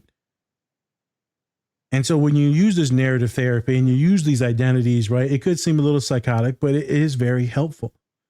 Mhm. This is you, the identity, this parasite that's on you, this symbiote, that's not you. Mm. That's not you. That's some bullshit that someone told you. Society, man. It wasn't me, and it wasn't you. So I love narrative therapy. But I also just, I feel obligated. I feel like most of us wounded healers, even like you, Rebecca, we know it's a privilege and an honor. Like we about the action. We about the shit. We about to do it. Mhm. And then some therapists like, oh, I'm just going to sit there and not do anything. And I'm just going to let you talk. And if it gets quiet, it gets quiet. Like, that's wasting time. Mm. That's wasting Preach time that. and money. And my students are getting it for free, but like, I'm still like, no, you're wasting money. And as someone that is built from my father, grandfather, and mother, like, life is money. Mhm. I'm not wasting anyone's time. Mm. And people, my client the other day, Spencer, I'm going to do this and then we're going to get out. My client the other day, we were talking about sex and the new partners, this and that, right? And it was funny. And we were making jokes about men, or they were making jokes about men. And I said, you don't measure a shoe. And she's like, I heard that was a myth. And then she said, she said, it is the size of your forearm. I said, goddamn, girl, forearm? Girl, you went from no Maybe, sex to a forearm? Besides the point, she goes, how did we end up talking about this? I said, I'm getting to a point, girl. Just let me, I'm going to get there. Sure. And it did go actually completely full circle. She's like, nah, I've been working with you for almost 3 years. I completely fucking trust you. I know sometimes you're going to be bullshitting, but eventually we're going to get there. It's all about the tone of voice. It is. Let me tell you something. Bruh. She threw me off Bigger than a guard. Pringle can. I don't know what Hey. to tell you. We were making jokes about steroid usage and how that affects like men's genitalia, and it got real funny real fast. course it does. Always does. It I'm does. glad you are not a blank slate, like we're trained, like the tabula rasa. Like I'm not that way either. And I agree with your assertion where it's like, I'm not here to waste people's time or money Yep. at all. And I know I went through a lot of different therapists, and I finally have a good one who's Oh, I didn't even ask you that. empathic and Yeah. attuned. Oh, yeah. What? Oh, yes, I'm in therapy still. Nice. Yeah. Love it. Awesome. But it Yeah. took you time to find someone to vibe with? I mean, I've had a couple that I really liked, but you asked me in the beginning, like, what made you become a therapist? And I feel like a part of it too is like it's almost like out of necessity in terms of like what you see out there. We're just taught to be a blank slate. And I do like cognitive behavioral therapy, Yep. but that's not the only modality, right? Nope. Like that's boring. And that's all that insurance wants, in my opinion, it would seem. So yeah, I like your approach in terms of like being an empathic witness and taking it seriously that you're a leader here and you're leading generations into healing.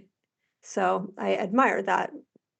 That is huge. The key word was Yeah. generations, because this has a butterfly Mhm. effect to heal multiple Mhm. generations.